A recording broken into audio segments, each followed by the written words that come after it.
बेळगाव, हैदराबाद, अहमदाबाद आणि इकडे परभणी असं 4 राज्यातनं आल्या आणि USA मध्ये. तर त्याच्यातनं सर्वोत्कृष्ट ब्राह्मण महाराष्ट्र म्हणून जी निवड झाली ते हैदराबादची माणसं आहेत तिथे आलेली.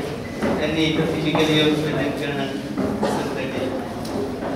आणि म्हणजे प्राथमिक फेरीमध्ये होणाऱ्या वेगवेगळ्या गोष्टी केल्या. यावेळेला असं बदल केला त्यांनी कुठलीही संहिता घ्यावी, त्याच्याबद्दल बंधन नव्हतं, साहित्य प्रकाराचं बंधन नव्हतं. आणि एवढंच आपण केलंय की नाटक किंवा एकांकिका नाही घ्यायची.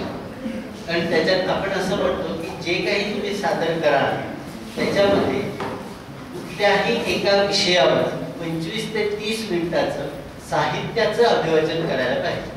आता साहित्याचं अभिवाचन म्हणजे तुम्ही काहीही घ्या, असं होतं आधी कथा, कविता, आत्मवृत्त, प्रवास वर्णन, काही कादंबरी असेल, संपादकीय असेल, काही घेतलं तरी चालेल. किंवा एक विषय घेऊन त्याचा कोलाज करून वेगवेगळ्या गोष्टींचं एकत्रित करून असं केलं तरी चालणार आहे. पण त्यामधनं नाट्यात्मक अनुभूती आली पाहिजे. नाट्यात्मक अनुभूती देणारं अभिवाचन हा त्याच्यामधला महत्वाचा गाभा होता. आता याच्यामध्ये नाट्यात्मक अनुभूती एके ठिकाणी मला असं दिसलं की त्याचा संवाद असायला सांगितलं. असं नाहीये, संवाद असणार, त्याच्यामध्ये एकमेकाशी बोलणं असणार. आणि अभिवाचनाच्या बाबतीत तो अरे पुस्तक समोर ठेवूनच वाचायचं सोपं आहे असं काही जण म्हणतात आणि काहीही तयारी न करता येतं. पण खरं म्हणजे अभिवाचनाची अधिक जास्त तयारी करायला आणि अभिवाचनाची गरज ही प्रत्येकाला आहे. नाटक, सिनेमा, मालिका कुठेही हे आहे तर अभिवाचनाची गरज आहे. त्याच्यात नाटकवाल्यांना अधिक आहे. कारण 4थ्या-5व्या रांगेच्या पुढे तुमचा चेहरा दिसत नाही, त्याच्यामधल्या बारकावी दिसत नाही. त्यामुळे तुम्ही आवाजातूनच मुख्य सगळं नाटक पोहोचवतो. आणि नाही म्हटलं तरी आता इंग्रजी माध्यमाच्या काळात ते मराठीची वाताहत झालेली आहे. जी मराठी आहे परराज्यातले लोक आणि परदेशातलेच लोक जे काही टिकवून आहेत तेच टिकवून आहेत असं चाललं. आणि आपल्याकडे महाराष्ट्रात मात्र लोक हिंदी आणि इंग्रजीत बोलतात असं होत आहे. त्यामुळे अनेक अक्षरं, अनेक शब्द, त्यांचे उच्चार, त्याचा प्रश्न म्हणजे आता लाखे सरांनी काल सांगितलं की हे होतं नांदेडचं जे हे होतं स्वांत सुखाय असं, तर ते स्वांत सुखाय असं आहे. स्वांत असेल तर ते स्वतःचा असा अर्थ आहे ना, आणि स्वांत असेल तर स्वतःचा अंत झाला असा अर्थात फरक पडेल. तर 2 टोकाचे अर्थ निघू शकतात. त्यामुळे जो काही आपण उच्चार करतोय, जे काही अक्षर वापरतोय, जे काही शब्द वापरतोय, त्याचा नेमका उच्चार आपण करतोय का, हा पहिल्यांदा तो शब्द माहिती आहे का, त्याचा उच्चार व्यवस्थित होतोय का, हे महत्वाचं आहे. आणि त्याच्यामध्ये विरामचिन्ह असतात, त्या विरामचिन्हांचा उच्चार बरोबर होतोय का, कुठल्या शब्दावर जोर द्यायचा, कुठे पॉज घ्यायचा, ह्या सगळ्या गोष्टी तुमचं अभिवाचन अधिक चांगलं होऊ शकतं. अभिवाचन आपण म्हणताना म्हणतो की म्युझिक चालेल, म्युझिक सोबत घ्या, पण म्युझिकला वेगळे मार्ग नाही. कारण आपण कायम असं म्हणतो की वाचिक अभिनय त्याला सगळ्यात जास्त महत्व द्यायचं. तो शब्द, त्याचा अर्थ, त्या पद्धतीने केला उच्चार, नंतर ती जी व्यक्ती आहे जी बोलते आहे त्या व्यक्तीचं व्यक्तिमत्व तुम्ही समजून घेतलंय का, त्या 2 किंवा 3 जणांचा जेव्हा संवाद असेल त्यावेळेस त्या तिघांमधलं एकमेकाशी नातं काय आहे हे समजून घेतलंय का, मग तुमचा जो काही उच्चार होईल त्या पद्धतीनं उच्चार व्हायला पाहिजे.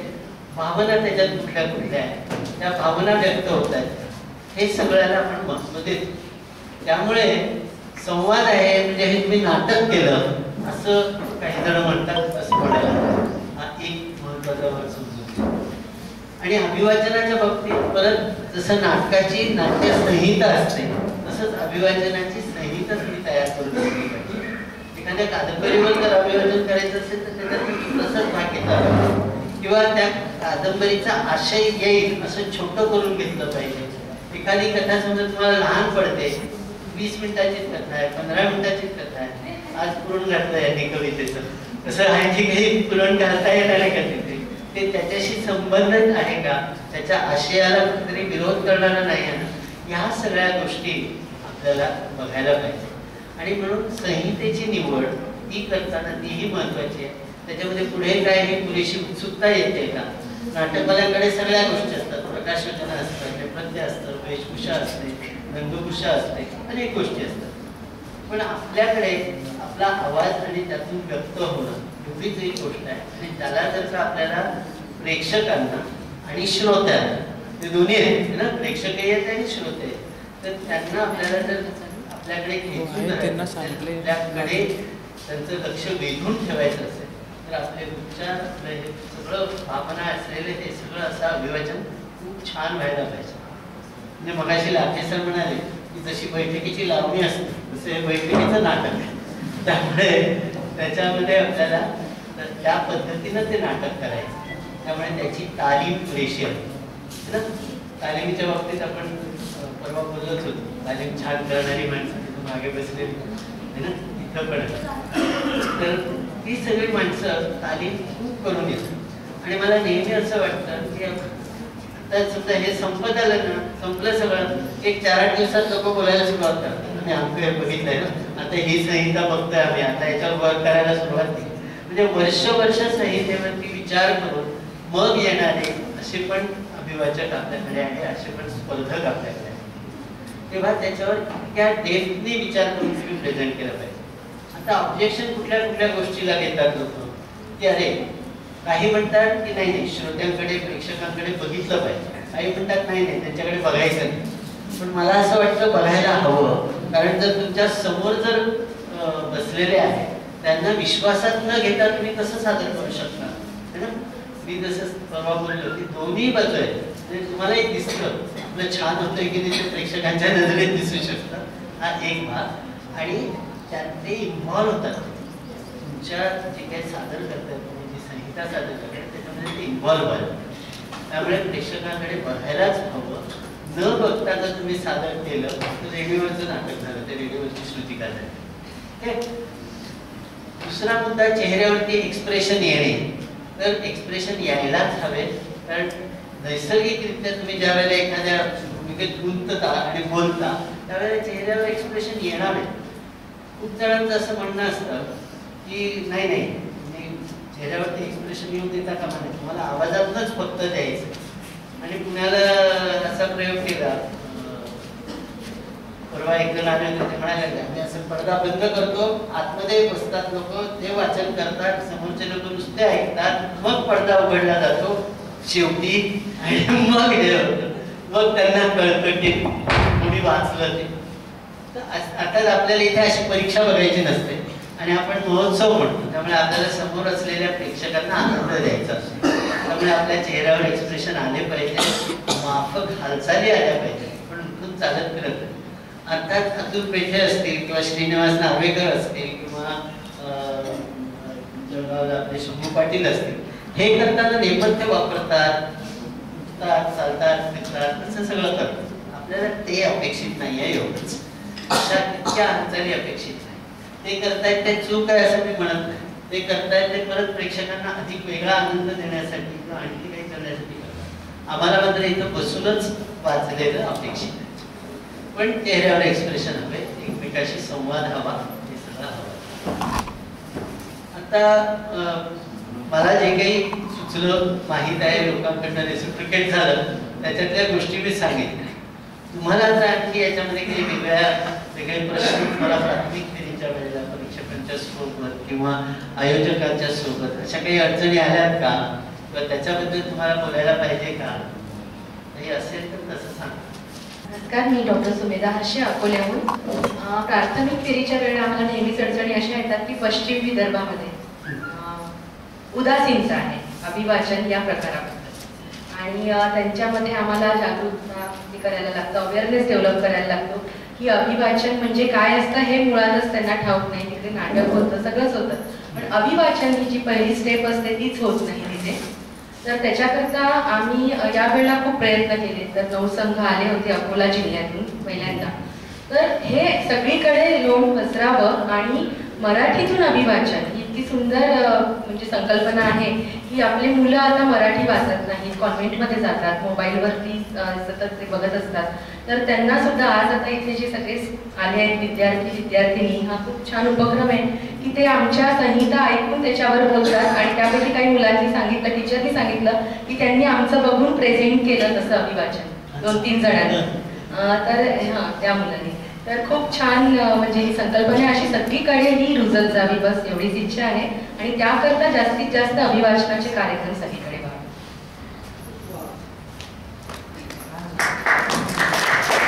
सगळीकडे अभिवाचनाचे कार्यक्रम व्हावे हे छान आहे, त्याच्यात प्रश्न नाही.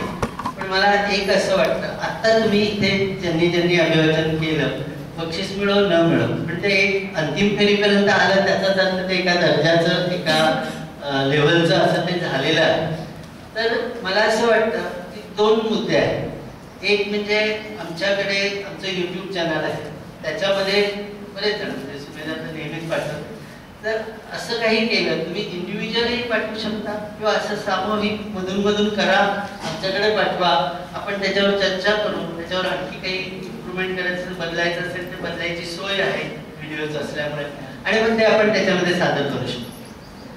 तुमच्याकडे अशाच शाळा कॉलेजेस आजूबाजूला असणार, तर तिथल्या मुलांना हे करा. आता ह्या मुलांनी आग्रह धरलाय की त्यांच्यासाठी आता अभिवाचनाचं काहीतरी करायला पाहिजे म्हणून. तर आता बघू, जून नंतर नव्या शाळा ज्या वेळेला पडतील त्यावेळेला काही करता येतं, इथेही आम्ही करण्याच्या विचारात आहोत. दुसरं एक ज्ञानप्रबोधिनीची जी छात्र प्रबोधन म्हणून मासिक निघतं, ते अशा तऱ्हेच्या शालेय आंतरशालेय स्पर्धा घेतात आणि त्याच्यामध्ये अभिवाचनाच्या स्पर्धा घेतात. फक्त त्यांचा आग्रह हा असतो की कुठलंही साहित्य त्यांनी वाचू नये म्हणून गेल्या 5 वर्षाच्या छात्र प्रबोधनमध्ये आलेल्या अंकातल्या गोष्टी, कविता किंवा काही लेख जे काय असेल ते घ्यायचं आणि परत त्याचा 2 ते 3 साहित्य प्रकारांचा कमीत कमी कोलाज करून तुम्ही ते प्रेझेंट करायचं, असं त्यांनी ऐकलं. सुरुवातीला ते होताना रंगगंध आणि त्यांनी मिळूनच ते सुरू केलं, पण नंतर समावून आता ते तसं करताय. पण तशी स्पर्धा महाराष्ट्रभर वेगवेगळ्या ठिकाणी छात्र प्रबोधनतर्फे होती, तेव्हा त्याच्यातही तुम्ही सहभाग घेऊ शकता किंवा छात्र प्रबोधन सुरू करू शकता, त्याच्यातनं ते मिळू शकतं. दुसरं मला असं वाटतं की आपण अभिवाचनाचं काही एक ट्रेनिंग सारखं हे करावं का वेगवेगळ्या ठिकाणी, म्हणजे असं की जी मंडळी अशी तयार आहे त्यांनी मला पॉझिटिव्हली कळवा आणि आपण आधी त्याचं एक वर्कशॉप शिबिर असं वेगवेगळ्या ठिकाणी करू शकतो. तर ते जर घ्यायचं असेल, विशेषतः आता 22च्या हे होते त्याच्यातले 16 ठिकाणी आपली स्पर्धा स्थानिक झाली आणि 6 ठिकाणी असं झालं की नोकरी कमी आहे, 5 पेक्षा कमी आहे, तात्पुरते सेंटर बंद केले. आता सपोज अमरावतीच्या सेंटरच्या बाबतीत प्रॉब्लेम आला, तर अकोल्याच्या लोकांनी नाही लक्ष घालून जरा काही करता येईल आपल्याला बघता येईल.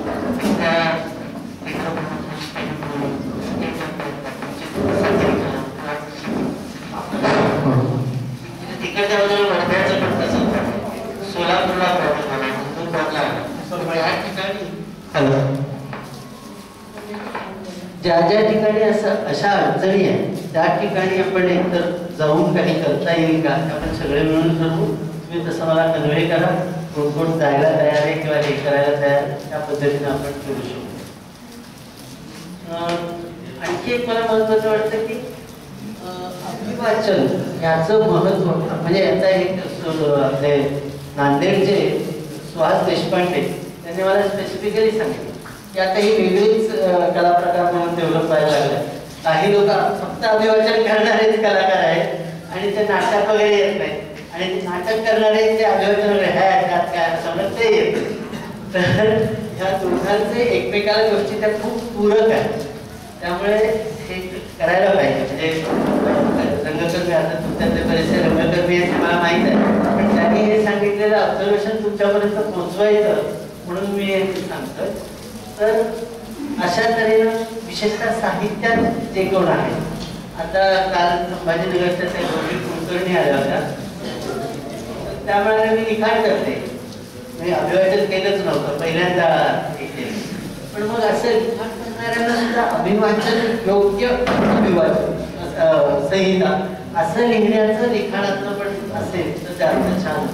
किती शोक आपल्याकडे जेव्हा आले तेव्हा ते म्हणाले मी एक 15 मिनिटात तुम्हाला मिळतो की ज्याच्यामध्ये महाराष्ट्रातल्या वेगवेगळ्या ठिकाणच्या ह्याचे फ्लेवर्स असते, तिथल्या भाषा वेगवेगळ्या असते, बोलीभाषा असते, तर त्याच्यातलं वेगवेगळं घेऊन तर सादरीकरण व्हावं अशा पद्धतीने अपेक्षा व्यक्त केली जाते.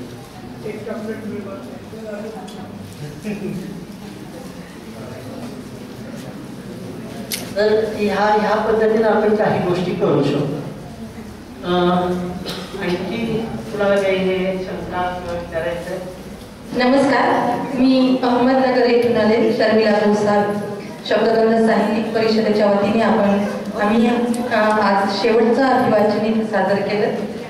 खरं तर मीही स्वतः लिहिते, लेखिका म्हणून आहे, कवयित्री म्हणूनही आहे, परंतु अभिवाचनासाठी येण्याचा हा माझा पहिलाच प्रयत्न आहे. खरं तर आमचे बंधू सुफी सय्यद आणि प्रसादजी बनसोडे हे या अभिवाचन क्षेत्राशी जोडले गेलेले आहेत आणि त्यांच्या प्रेरणेने किंवा त्यांनी आम्हाला म्हणजे अगदी ढोकलून इकडे आणलं म्हटलं तरी चालेल, त्यांच्या आग्रहाखातर आम्ही इथे आलो. परंतु हा अनुभव फार वेगळा होता आणि याच म्हणजे आम्ही आलो तेव्हा एकच कथा आम्हाला ऐकायला मिळाली. परंतु या पुढच्या काळामध्ये या महोत्सवामध्ये सुरुवातीपासून सहभागी होता येईल का याचा आम्ही निश्चित विचार करू आणि नक्कीच आम्ही ह्या महोत्सवामध्ये सहभागी होत राहू आणि यापुढेही आम्हाला हा अनुभव पुन्हा पुन्हा घ्यावासा इथे आल्यानंतर वाटतं. तर सर्वच आयोजकांचे मनापासून धन्यवाद आणि हा महोत्सव असाच पुढं चालू राहू ह्या शुभेच्छा देते. थांबते. पुनश्च एक बार आभार. धन्यवाद. आजच्या एक प्रमुख पाहुण्या पौर्णिमा कुंडलीवाले आता आलेल्या आहेत. त्याच्यामध्ये मला प्रश्न ओळख करून द्यायची राहिली. त्या भोपाळला असतात आणि तिथल्या मराठी साहित्य परिषदेच्या त्या राज्याच्या इन्चार्ज होत्या साहित्य अकॅडमीमध्ये.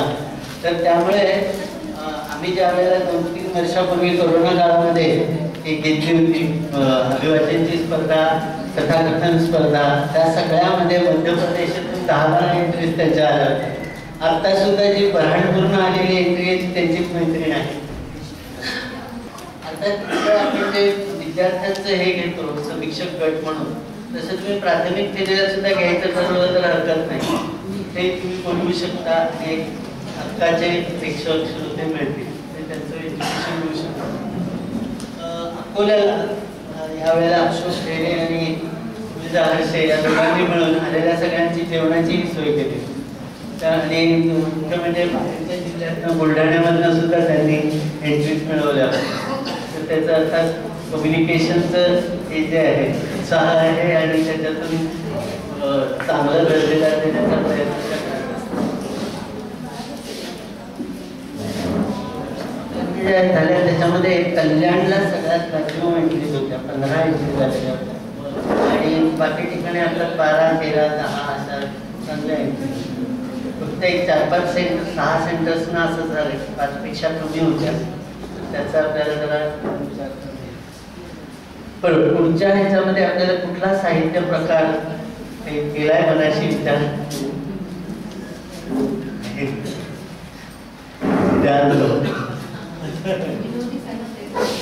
विनोदी साहित्य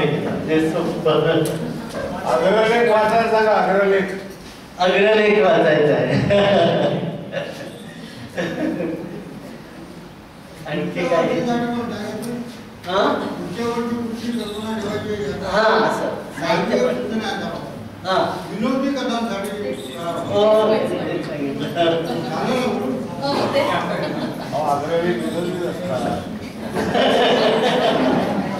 दोन्ही एकत्र होईल. अग्रलेख घेतले की विनोदी पण होईल.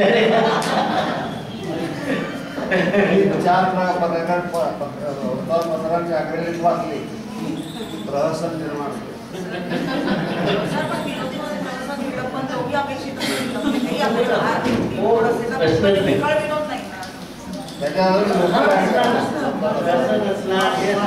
विनोदी काही प्रवास वर्णन घ्यायचं ते एक चांगलं आहे. प्रत्येकाला वेगवेगळ्या देशांमध्ये व्हेरी गुड.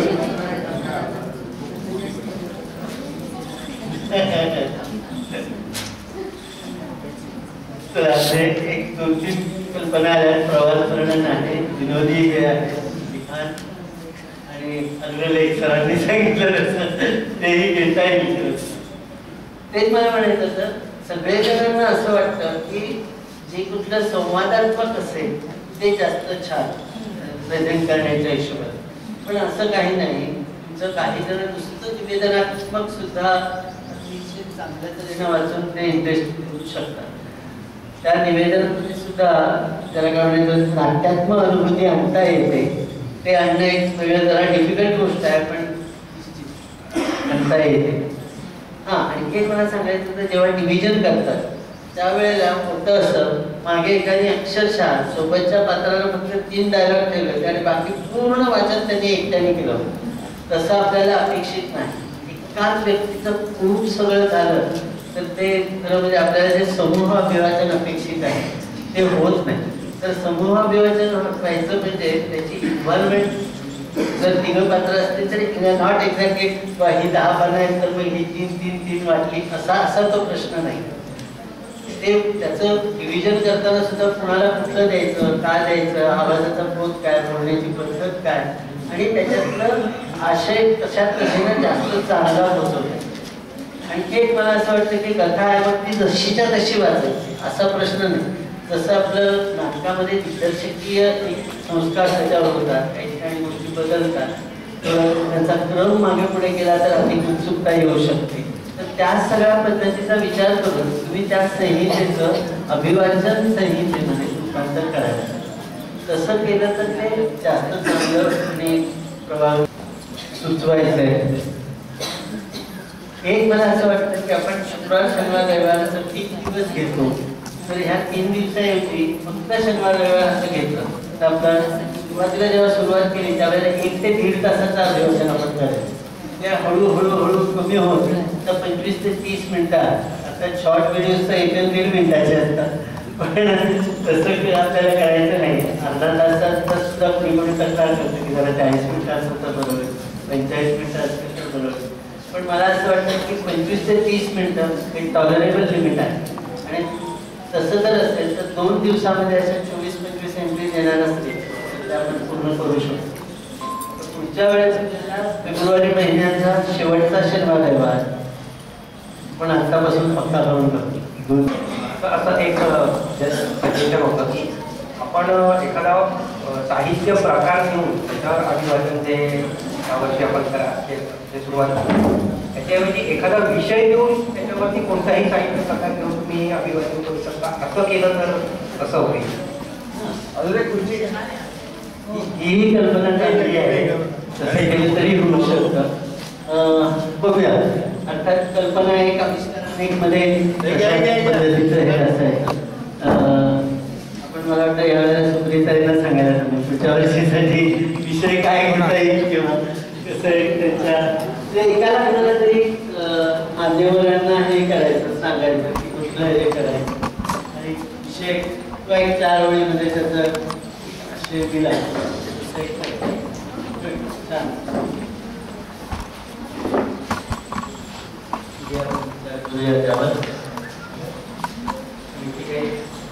तर आमच्या इथे जे स्वयंसेवी स्टॉल झाला त्याच्या मीनाक्षीताई पोचलेल्या आहेत, त्यांचंही टाळ्यावरून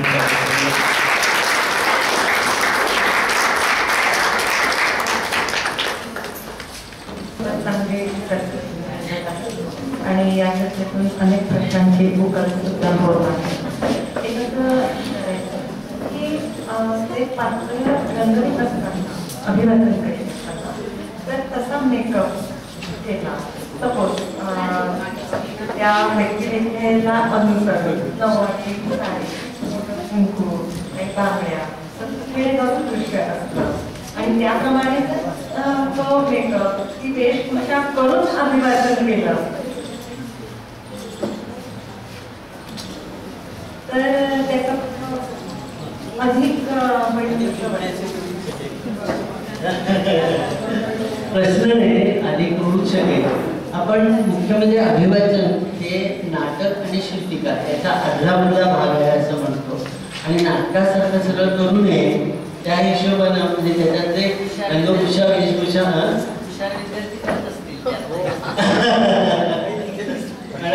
हुशार विद्यार्थी करत असतील. तर आता काल आपल्या सुन्या मैथिली तर माझ्या म्हणजे याच्यावरती अभिवाचन झालं होतं. स्मिता पाटीलच्या याच्यावर त्यांनी असं पांढरी साडी आणि केशरी ब्लाऊज घालून आहे ते अप्रिशिएट केलं सगळ्यांनी. अरे स्मिता पाटीलच्या भूमिकेसाठी अगदी अप्रोप्रिएट होते.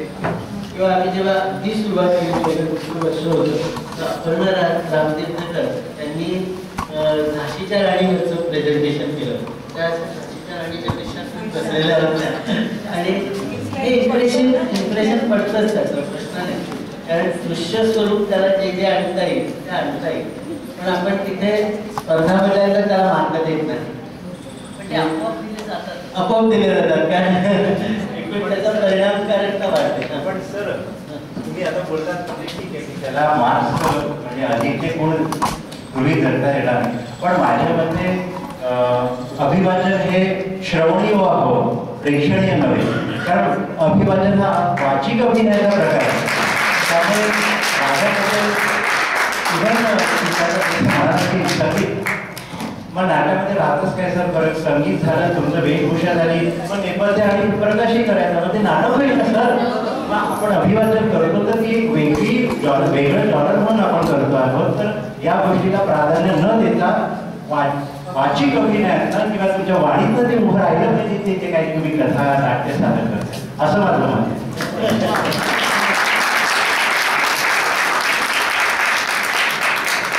आपल्या स्पर्धेसाठी तुम्ही म्हणता तसंच असणार आहे. पण आत्ता गेल्या वर्षी 2 वर्षापूर्वी केलं होतं ना रत्नाकर मुंदगेरी यांचं निधन झाल्यानंतर 1 वर्ष पूर्ण झाले. त्या निमित्तानं श्रीनिवास नार्वेकर ते आपल्या मुंबईत बघतात त्यांनी एक छान गणेश मतकरी आणि प्रिया मतकरी यांची मुलाखत घेतली होती त्यांच्या बाबांविषयी. आणि एक तुमची गोष्ट आणि तापटी नावाच्या 2 कथांचं सादरीकरण केलेलं होतं. तर विजन ॲक्टच्या जे हे आहे यूट्यूब चॅनल आहे त्याच्यावरती पॉझिटिव्हली बघ म्हणजे त्यांनी आता म्युझिक तर वापरलेलंच आहे, नेपथ्य वापरलं होतं काही प्रमाणात, पण ते छान केलं होतं त्यांनी. आणि 3 जण होते कमी याच्यामध्ये 3 कॉस्ट्युम्स करावेत का लाईट्स करावेत का ह्या सगळ्याचे लाईट्स तर मला वाटतं करूच शकणार नाही तर वाचायलाच कठीण पडेल. त्यामुळे ते वाचनालाच शहर देणार नाही. पण कसं असतं मी मगाशी म्हटलं तसं हुशार विद्यार्थी का म्हणतात की त्यावेळी काय करणं योग्य आहे हा सगळ्याच कलावंतांना एक अंदाज असावा लागतो. तर ते योग्य जर असेल तर ते त्यांच्यापर्यंत पण पोहोचेल आणि ते मर्यादित पण राहील. म्हणजे जसं ते म्हणाले तसं ते अगदी बरोबर आहे की तुमच्या आवाजातनं आणि शब्दातनं ते यायला पाहिजे. काही वेळा असं असतं की सर्वांमध्ये युनिफॉर्मिटी पण राहायला पाहिजे. 6-7 जण असतील तर मग तेव्हा एक प्रकारचे कपडे असणं यांनी पण एक इम्पॅक्ट येऊ शकतो. म्हणजे त्या त्या कॅरेक्टर्सचे नसतील कदाचित. आता बाबा गांधी अंतिम पर्वाचं अभिवाचन करायचं जाण्यापूर्वी काही 10-12 मुलं असायची आणि वेगवेगळे रोल्स होते. ते मल्टिपल रोल्स करायचे. जेव्हा आपण मल्टिपल रोल्स करतो तेव्हा आपण एका भूमिकेचे कपडे घालूच शकत नाही आणि त्यांनी आवाजाला पण म्हणजे विपरीत करण्यासारखं इथे होतही असेल. मी पाहिली नाही आता स्पर्धा. पण जेव्हा तुम्ही अनेक रोल एक माणूस करतो आणि 10 जण आहेत ते 20 रोल करतायत तर मग एक युनिफॉर्मिटी राहील असं असू शकतं. त्यामुळे प्रत्येक वेळी काय योग्य वाटेल याचं तारतम्य आणि मला असं वाटतं की ते नम्रात येणाऱ्या लोकांना असतं म्हणूनच ते तिथे असतं. आपला माईक ऐकू येतोय का, माईकवरचे शब्द ऐकू येत आहेत का, चुकत असलो तरी सुद्धा ते कसं सावरायचं या सगळ्या गोष्टी असतात तुमचं. त्याचं तुम्ही म्हणालात ते अगदी बरोबर आहे. आता एक छान मी नेहमीच माझ्या मुलाखतीत सांगते ते इथेही सांगण्यासारखे आहे. तुम्ही म्हणाल की त्याची तयारी न करता लोक येतात. तर बाबांनी एक वाक्य मला नेहमी सांगायचं, आयत्या वेळी एकच गोष्ट होऊ शकते फजिती. त्यामुळे प्रत्येकच गोष्टीची प्रॅक्टिस करावीच लागते. म्हणजे ते पण त्या प्रयोगाच्या आधी रिहर्सल करायचे 2 दिवस आणि मगच ती करायची. ते गांधीजींचं वाचायचे आणि बाकी इतर वाचायचं ते नाटक अजून आलेलं नाही आहे स्टेजवर. तर असं ते त्या दृष्टीने कुठल्या त्याला पण रूल्स तुम्ही करू शकता, पण ते रूल्स किती वापरू शकतो आणि किती नाही वापरायचं याचं तारतम्य सांभाळायला लागेल. बैठकीची लावून आहे सिनेमा म्हटलं पहिले ऐकली नाही, बैठकीची लावून आणि उभ्याची लावून याचा जो फरक आहे तोच नाटकात आणि आम्ही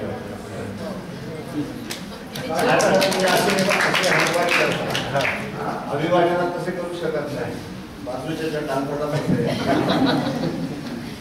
पण चढ उतार आवाजाची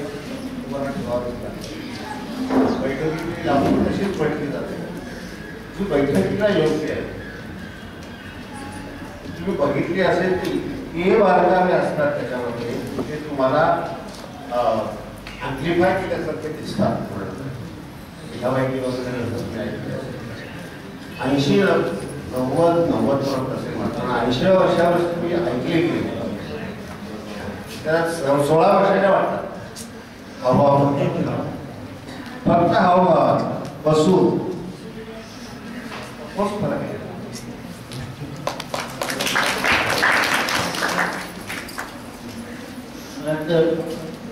शिंदे ते द्रौपदी आख्यान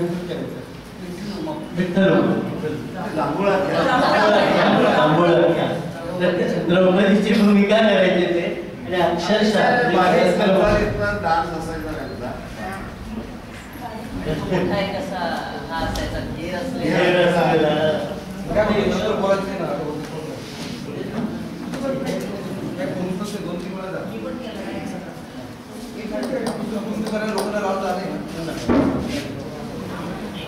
चला मग छान चर्चा झाली. सगळ्यांनी ज्यांनी सहभाग दिला त्यांनी मनापासून ऐकलं त्यांचे मनपूर्वक आभार. आणि एकच फक्त की आता निकिता पाटील इथं आलेली आहे, तुमच्या नाट्यशास्त्राचे आपण जे करायचे आणि ती वेगवेगळ्या सिरियल्समध्ये छान चमकते आहे. मला कळवलं मनाशी होतं जे नाट्यशास्त्र आमच्या महाराष्ट्र विद्यापीठाचं रेकग्नाईज आम्ही घ्यायचं 3 महिन्याचा आणि त्याचमुळे 12 ते 15 वर्ष तो चालला. तर त्याच्यातनं खूप जण इथे गेलेले आहेत. तर सगळ्यांना बोलूया असा विचार होता, पण समोर राहिलं ते आणायचे आलेली आहे म्हटल्यावर म्हटलं चला तर बोलूया लोकांसमोर प्रेझेंट करू. आपण आता इथे थांबूया आणि बक्षीस समारंभाच्या बद्दलचं जे काय ऑफिशियल समारंभ आहे तो सुरू करू. पुरस्कार त्यांचा धन्यवाद सर.